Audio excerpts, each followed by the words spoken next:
शुरू करेंगे, हम टेक्निक पे जाते हैं। तो टेक्निक पे हम जो शुरू करेंगे दैट इज इम्यूनो प्रेस्टेशन पर तो तुमने सुना होगा, क्या होता है? सिंपल सा है ना, कुछ प्रेसिपिटेट आउट हो जाता है, मतलब जो लिक्विड में है वो इनसॉल्युबल हो जाए, है ना। अगर मैं बोलूँ तो सबने देखा होगा दूध से दही, जैसे this is not the right, this is not the appropriate example नहीं है, पर फिर भी समझाने के लिए अगर मैं बोलूँ तो दूध से दही, दूध क्या है, मिल्क क्या है, इनसॉल्युबल फॉर्म, है ना। Bread card is something insoluble, है ना। तो ऐसे अब इम्यूनो लिखा है तो यानी कि मतलब क्या हुआ कि प्रेसिपिटेशन तो हो रहा है मगर किसका, something which is related to immuno, है ना। तो क्या है आपका जो एंटीजन है और जो एंटीबॉडी है वो अगर soluble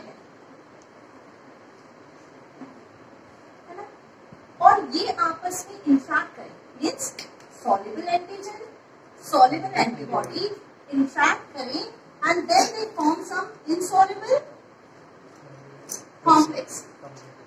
Then we call it, हम इस वाले को, इस प्रेसिपिटेशन को बोल देंगे इम्यूनोप्रेसिपिटेशन, बिकॉज यहाँ पे जो इन्वॉल्व है वो कौन है, एंटीबॉडी और एंटीजन, ठीक है। Okay, that is immunoprecipitation. आई मेरी बात समझ क्लियर है? क्या कोई सी भी एंटीबॉडी या कोई सा भी एंटीजन जब इंटरैक्ट करेगा तो इम्यूनोप्रेसिपिटेशन हो जाएगा? अब सवाल ये होता है, क्या कोई सी भी एंटीजन आ जाए, कोई सी कैसा भी एंटीबॉडी आ जाए और वो इंटरैक्ट करे तो हमेशा प्रेसिपिटेशन हो जाए, क्या ये होता है? क्या स्पेसिफिक कंडीशंस हैं जब इम्यूनोप्रेसिपिटेशन हो, राइट? तो पहले तो जैसे आपको पता है ना, अच्छा मैं ऐसे बात करती हूँ, ये रही मैं एंटीबॉडी, है ना, ये मेरा एक फैब रीजन, ये मेरा दूसरा फैब रीजन। फैब रीजन तो सबको पता है ना, चलो हम एक बार के लिए बना भी देते हैं ना। दिस पार्ट जो एंटीजन बाइंडिंग पार्ट होता है, ये सर्कल बड़ा हो गया, but this is antigen binding part जो आपका है, दैट इज फैब। एक एंटीबॉडी में कितने फैब रीजन है, एक ये, है ना। अब आ जाओ, कोई भी आ जाए, कम ये एंटीबॉडी और ये दो क्या है, फैब। अब ये एंटीजन और ये इसका क्या है, एग्री, है ना। अब मैंने इसने क्या किया, ये मेरे फैब रीजन ने इसके साथ इंटरैक्ट कर दिया, बाइंडिंग कर दी, ठीक है। अभी क्या होगा, क्या ये प्रेसिपिटेशन करेगा? अच्छा, अब ऐसे करते हैं, मेरा दूसरा फैब रीजन और इसके पास एक ही एग्रीटोप नहीं है, इसके पास क्या है, मोर देन वन एग्रीटोप है ना, एक जैसे, है ना। अभी पॉसिबिलिटी है कि हमारी क्या होगी, वैसे पॉसिबिलिटी को हम आपस में cross linking is possible, right? There is a possibility of cross linking, और क्रॉस लिंकिंग है तो आपका प्रेसिपिटेट आउट होने का चांस। तो क्या है कि एंटीबॉडी की अगर हम बात करें तो एंटीबॉडी को कैसा होना चाहिए, 5 यूनिट्स, है ना। One Fab region is univalent, yes, ये वाला हम जस्ट मैं हाफ ऑफ पार्ट में एंटीबॉडी को डिवाइड करके बात कर रही हूँ, बट जो बाइंड करेगा वो तो सिर्फ ये रीजन बाइंड करेगा। तो one Fab region is always यूनिवैलेंट,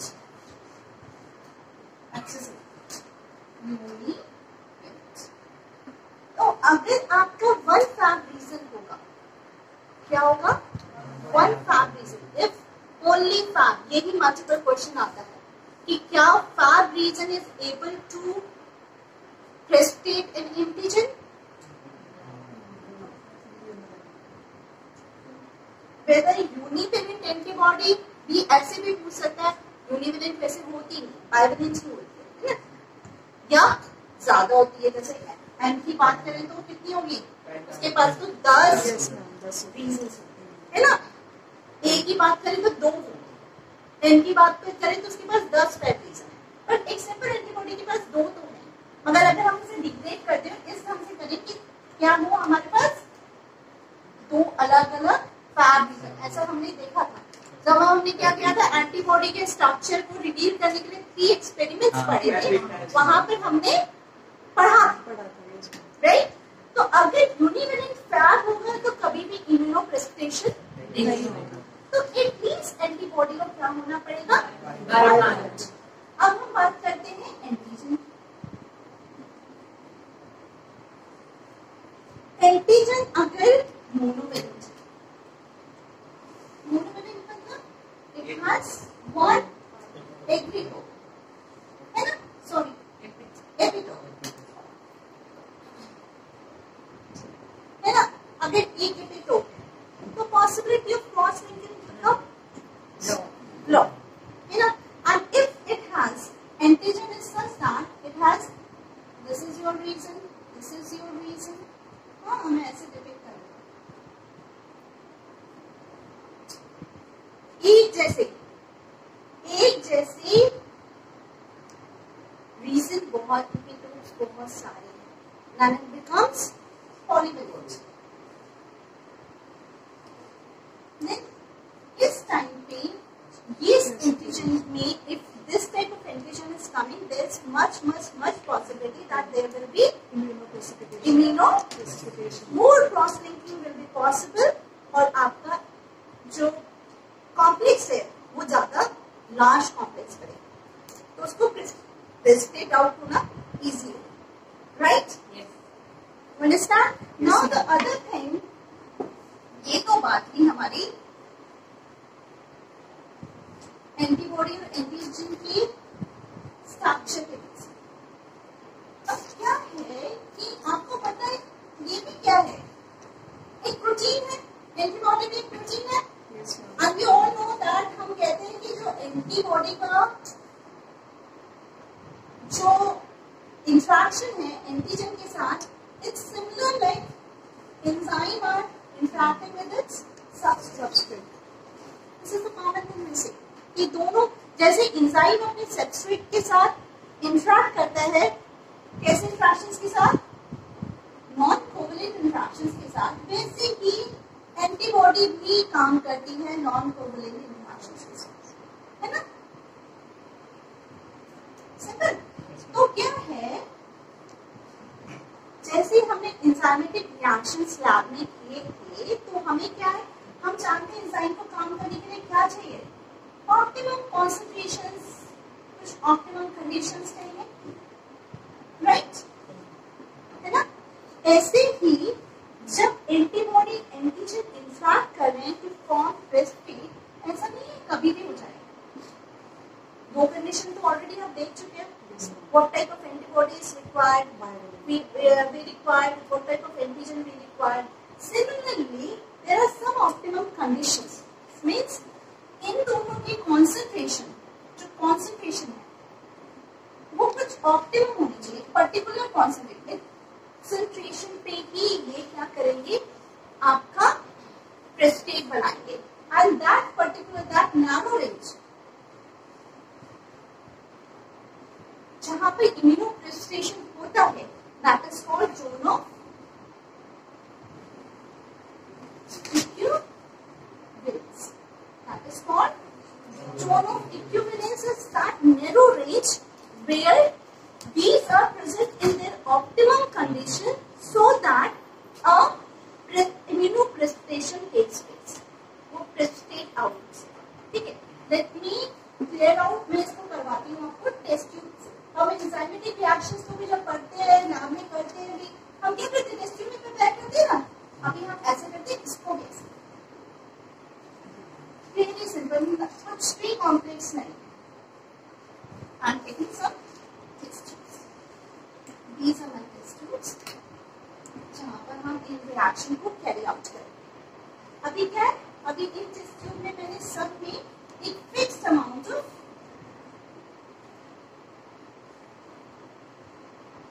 antibodies आते हैं, ठीक है, all of them have same amount of antibodies, right.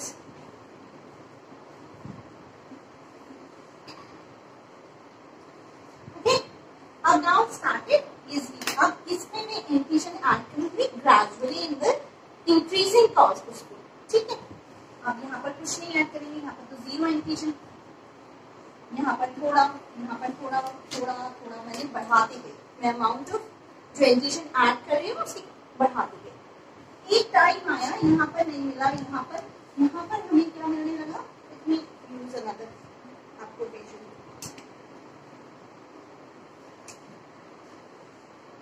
है ना, ये आप यहाँ गया, फिर यहाँ नहीं मिला, कोई प्रेस्क्रिप्शन, ठीक है। अब हमने क्या किया, एक डायग्राफ, ये अमाउंट ऑफ एंटीजन, एंटीबॉडी को तो हमने फिक्स किया, और ये वहां हमारा अमाउंट ऑफ प्रेस्क्रिप्ट। अब आप पूछोगे मैम अमाउंट ऑफ प्रेस्क्रिप्ट कैसे पता करेंगे, भाई यहाँ पर हमने क्या किया, एंटीबॉडी फिक्स की टेस्ट ट्यूब में, देन भी एक इंक्रीजिंग ऑर्डर में हमने एंटीजन डाला, फिर प्रेस्टेट हुआ होगा, प्रेस्टेट आपको पता है ना, प्रेस्टेट कभी डालने होते तो कैसे करते हैं, अगर हम क्या करते हैं, हम सेंट्रीफ्यूज करते हैं, सेंट्रीफ्यूज से आपने सुना ना क्या होता है, देखा डेंसिटी है ना, आप उसे घुमाते हैं, ऐसा तो सबने देखा होगा। एंड आपकी अगर मैं सिंपल तौर में बोलूं, जो बल्कि है वो बैठ जाएगा, है ना, और उसको फिर हम रिमूव कर सकते हैं। तो हम इन टेस्ट ट्यूब्स को सेंट्रीफ्यूज करेंगे, सुपरनेटिंग को डिस्कार्ड कर देंगे, और नीचे जो प्रेस्टेट है उसको पे करेंगे, है ना। तो वो अमाउंट हम यहाँ करेंगे। जब हम क्या करेंगे, इसको ड्रॉ करेंगे ना, हमें मिलेगा ऐसा,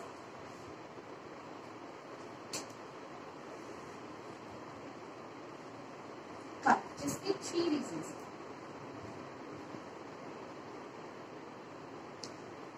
है ना। ये रीजन में भी आपका कोई प्रेस्टेट नहीं बना, यहाँ पर भी कोई प्रेस्टेट नहीं बना, यहाँ पर बना, this is called zone of, जहां पर क्या था, एक certain amount of antibody was present and a certain amount of antigen was present, both were present in certain amount, है ना।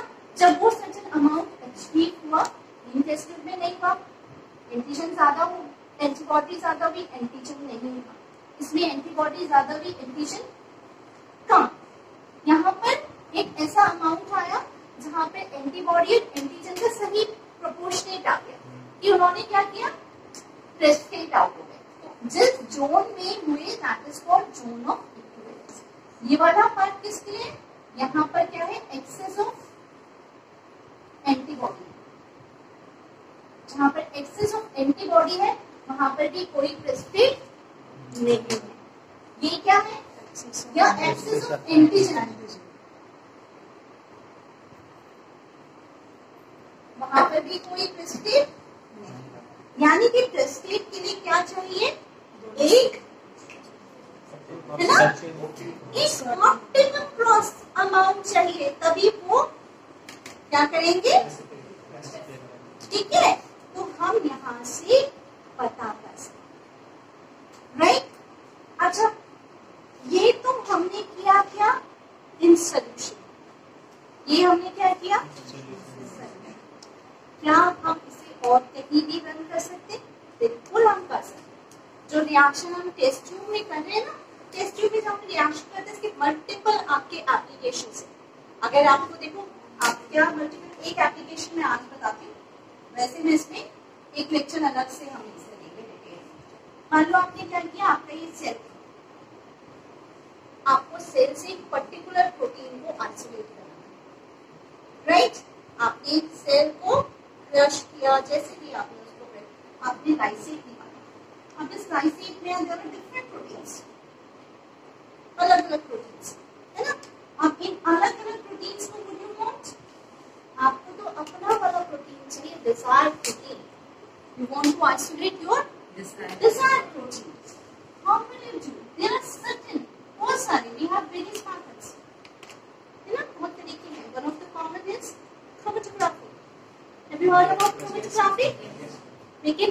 डिजायर को अलग कर सकते हैं, है ना, बेसिकली वो यूज होता है।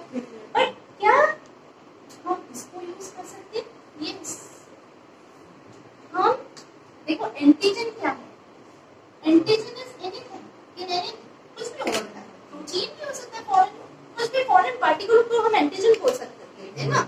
Antigen can be A protein, antigen can be LPS, कुछ भी हो सकता है। तो यहाँ पर हम क्या है, हम इस डिजायर प्रोटीन को ले रहे हैं, और अगर इस डिजायर प्रोटीन के अगेंस्ट हम एंटीबॉडी डाल दें जो किसी प्रोटीन के साथ रिएक्ट करती है, तो वो इस पूरी लाइसिक मैसेज सिर्फ आपके प्रोटीन के साथ बाइंड करेगी।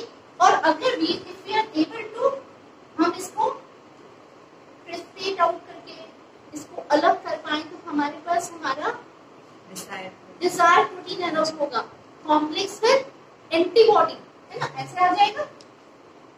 अब हम कैसे करते हैं उसके बहुत सारे तरीके हैं। यूजुअली कैन शॉर्ट में आपको मैं बता देती हूँ आज।